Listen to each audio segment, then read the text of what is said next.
Hey guys, this is Red and Blue, your channel on YouTube for all things PSG in English. Please subscribe. Today, I'm hoping this is the last that we do on the topic, but just wanted to bring you guys up to speed on the latest annoyances, mostly surrounding our injury crisis with the French national team and Dembele and Doué injuring themselves in the game against Ukraine. PSG came out like really strongly after that in criticism of the way that whole situation was handled, and ultimately like it's kickstarted some level of debate, not really enough if you ask me. And essentially, like the French national team and the French Federation spent the past couple of days doing damage control. We've heard a lot. We've heard from Didier Deschamps. We heard there was a letter from the president of the federation.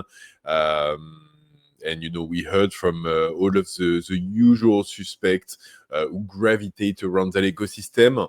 And I think the short of it is that they all like take no responsibility for what happened, which is mind-boggling to me and honestly like more than a little bit annoying. The short of it is they say like, yeah, like or like the medical staff of the French team worked perfectly well.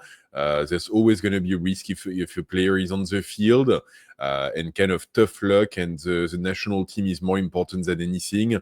So it is what it is, and deal with it.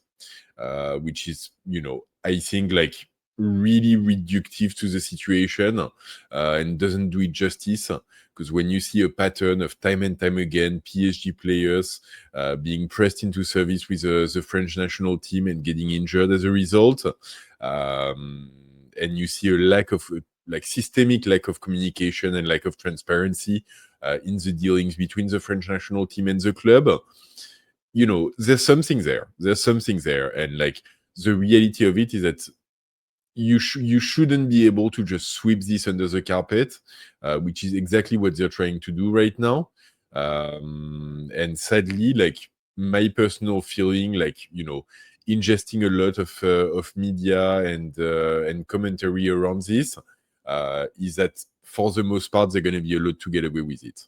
And yes, that's the part which is also like really frustrating to me, because I do feel like there were mistakes made. And in the end, like I'm not really like as angry as I was on the day off. Now I've calmed down somewhat, but I still think that mistakes were made, and so in that context, when mistakes are made, you stand up, you recognize that like mistakes were made, you apologize because there are players who are actually injured, which is not nothing. There's a club who's counting on those players for big games and big moments and big impact, who cannot count on them. So you apologize for that, and then like there's a larger conversation around it, which is also like the pivot that's happening in the conversation right now, which is instead of talking about like this particular case and the specific dealings between PSG and the French national team, the wider question is really about like how do we protect the health of the players when we're in the system that's consistently pushing for more and more games and less space for the players to take care of themselves. And when you see the season that PSG have played last year, of course, like we played in the Club World Cup. Yes, we went into there saying that it's mostly a nonsense competition, and at the same time, like we give it our all, because when we play in a competition, we give it our all. And I don't think there's any team or club in the world that would have done any differently in this context. But at the same time, for a player like Dembele, like playing 70 games in a year, or like however many he played, probably not that many for Dembele, because like we protected him a fair bit. But for all of those players, they played too many games, they don't get enough holidays, they don't get enough time to sharpen their fitness ahead of the season. And we get into a system where stuff like this is unavoidable. And it is true. It is entirely true. We should have a conversation around this. It should be done. And honestly, like the sad part of it for me is that as much as we need to have this conversation, the fact is that all of the people that need to participate in it have a stake in the conversation not happening. And so, the French Federation, they earn money when the French national team plays. They earn more money with the Nations League than with friendly games. They earn more money with a World Cup with 48 teams than a World Cup with 32 teams. They earn more money for playing X number of times, like 8 or 10 games a year instead of playing 6. And ultimately, like, it's funny because last game Mbappe passed the record of Thierry Henry, of how many goals Thierry Henry scored with the French national team. And I remember, like, Thierry Henry was our superstar striker for the better part of 10 plus years, scoring like really consistently and regularly with the French national team. But now Mbappe, who's like, I don't remember his age, but he's 26 or something like this. He's already scored more goals with the French national team than Thierry Henry. And honestly, like, yes, 26 years old. I was looking at the same time. Yes, Mbappe's got boatload of talents. I'm not denying that. But the fact is, like, he also gets to that level of goals scored because they're playing more and more games with the French national team. So the federation is not gonna be a fair participant in this conversation. Then, like, the clubs also like benefit from playing more and more game. And ultimately, PSG, once it became clear that the Club World Cup was going to be happening, we like defended it and participated in it and did our best in it, as did like pretty much every club that went in it. I think some clubs went in there with like limited ambitions. So like if I think of Atletico Madrid, for them it was like essentially a summer tour. They knew they weren't gonna go like to the end of it anyway. So they treated it like, not that seriously in the end, but they still played their usual starters. They still played their top players. They didn't go there with like the kids from the academy or anything like that. So yeah, the clubs, like, they don't want to see their players injured, obviously, but they also, like, I don't think they want to curtail the numbers of games being played that much. And ultimately, like, we're moving right now into a situation where like the top clubs and the top players play more and more games, and you get to a level like we've seen in PSG this past season of like the top players playing, upwards of 70 games a season. At the same time, if you're like a middle of the table or lower half of the table French team playing in Ligue 1, you've got 34 games in the league to play. If, let's say, you get kicked out of the French team on your first game, your season is 35 games. And the players there, like, their year is 35 games. And so, like, those players, they only play half of the number of games of what superstar play. And so we've got like this big disconnect between the two.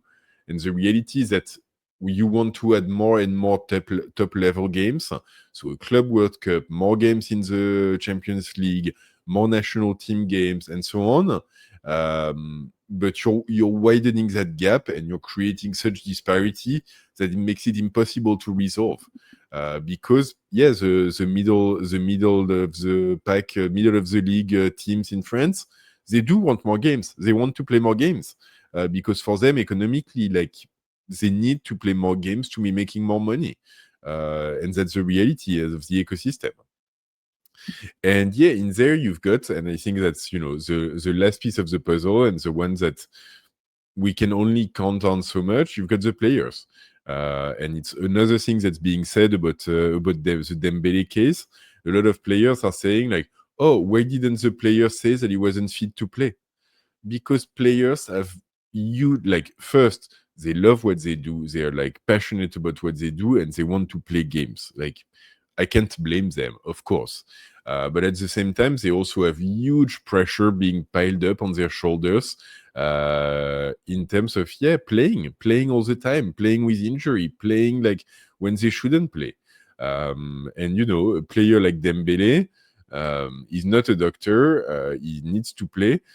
I think in this case, like there were rumors and weird stuff coming out in terms of the communication between the player and the French national team, but all of that is unconfirmed, so I'm not going to go into it. But yeah, the short of it is like, for a player like Dembele, you can go to the coach and say like, oh, I don't feel like playing because I don't feel well. The reality of it is that there's been example in the past of Deschamps kicking out players in the long term for this, as like it happened to Rabiot. And there's been multiple example of then, like, when players try to have those conversations in private, because obviously like there's no need to make those things public. All of a sudden, like, those conversations get leaked from Didier Deschamps' side. So players know, like, a Dembele, like, even if he doesn't feel like playing, does he really want to, see in the newspaper tomorrow, Dembele doesn't want to play for France, and all of the controversy and noise that this would create, and would be a huge firestorm in France. So it's a difficult situation for them as well. And, to the more general point of too many games in the season, yes, players feel that, and I think like players more and more are openly talking about it. But at the same time, they're kind of like, they're trapped in the system because they do benefit from it.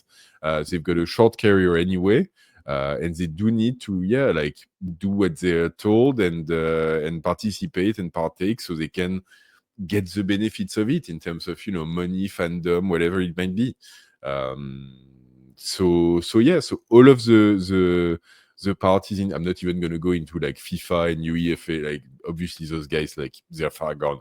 But so all of the parties that should be having this very serious conversation on, like, how do we find the right balance between the commercial development and the maximizing the economic opportunity around football versus doing it in a sustainable way and in a way that respects the player and their health and put it at the core of the system.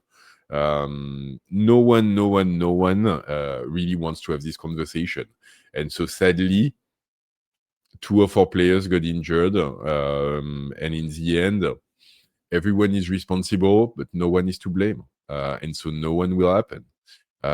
So yeah, that's kind of the situation that we're at. And so as you can see, like, I've moved from like really like being angry at the mismanagement and the obvious, like, errors that were made, to like being completely like past this and just like, like fatalistic about it, because ultimately this is the football world that as it is right now.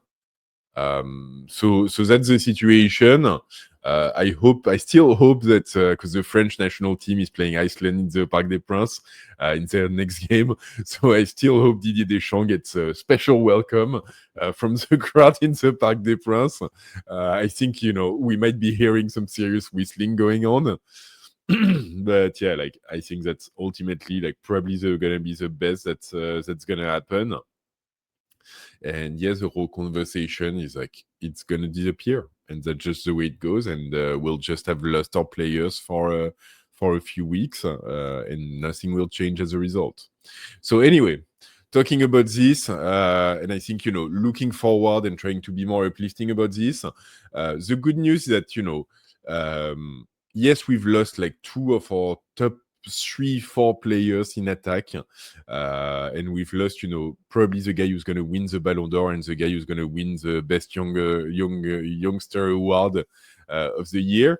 But at the same time, we do have solutions. We do have players who I think this is a great opportunity for. And honestly, when I look at Gonzalo Ramos, when I look at Kangin Lee, even when I look at a Barcola, who's been like really, competing with Kvara and not necessarily getting as much time as he did last year. Yes, this is an opportunity for all of them to really like show how they can step up and really like continue delivering to the high levels and the high standards that we've seen out of Dembele and Doué. And so I think for me, like, I would say a player, honestly, like a player, Gonzalo Ramos. I know a lot of people have been like debating whether he's got the level of quality that we want on our bench in PSG. I'm really, really, really hopeful that him getting regular playing time, him playing with the starting, like the rest of the starting 11, and him having like, yes, the opportunity to build up his confidence, really allows him to shine in a way that we haven't seen before. I think ultimately, like, for me, I like, it's not so much that I'm a big fan of the player, but I really like, I have mad respect for him for delivering the stats that he delivered last season from the match. We're talking about a player who I think like he was in the end like close, or like he broke 20 goals in the season. And for a guy who's a substitute, who was like, the fifth choice in attack, and the only one who could play only one position in the attack. It's really, really sizable stats. And I know his playing style is very different from the rest. He's not as good technically. He's not as mobile. He's not as versatile. So it's very, very different. But I do respect like the goal scoring a lot, and I do think, given consistency in playing time, he might really like outperform the expectations that people have of him. And that's really what I'm hoping to see out of him. And then the other thing, and I think, someone mentioned it in the comment for one of the past video, and actually was a really, really interesting point, is that, we also have a lot of flexibility in terms of our tactical approach. And maybe this is an opportunity for Luis Enrique to try something new. There were lots of conversation around like playing three at the back, and really allowing our fullbacks to really like play even higher up on the pitch, or at least stay higher up, and free them from a lot of defensive responsibility. This might be the time to try it out. And, with in the context of Gonzalo Ramos getting game time, you can imagine like, a Gonzalo Ramos up front with Guevara or Barcola rotating around him, and taking up like available spaces where they are. So you can imagine like different things happening. And I think, Luis Enrique, for me, he's got the habit as well, and we've seen it the past 2 seasons, is that he starts the season almost with a blank piece of paper. And I think even last season it was really interesting, because obviously like his first season we still did very well. We still went to the semi-final of the Champions League. So he did build a lot in that first season, but still at the beginning of last season, he still tried a lot of players in different positions, in different contexts, tried different tactical shape and different, structures during the games. And so he really does his work of progressively doing that experimentation, to finally like, narrow down his way to a starting 11 that then like becomes very, very strong in the second half of the season. And so I think in this context, I'm excited to see, because we can be pessimistic and say, oh, our top players are down and this is terrible, or we can be optimistic about it and say this is an opportunity for other players to come in and really show us what they're made of. And I think it's an opportunity for, not only other players, but I think other tactical makeup. We need to surprise people who are starting to know what to expect with PSG. We need to try new things. We need to constantly like reinvent ourselves and be fresh. And so like this is perfect for us. And so we'll see. The international games are ending in the next couple of days, and we're going to be moving very, very quickly towards our game against Lens. And so, it's going to be interesting to see in that context how we approach that game. How, like, not only what players do we put on the pitch, but also, tactically, like, what do we prepare and how do we gear up for it? And those are like the solutions that PSG should be looking at anyway.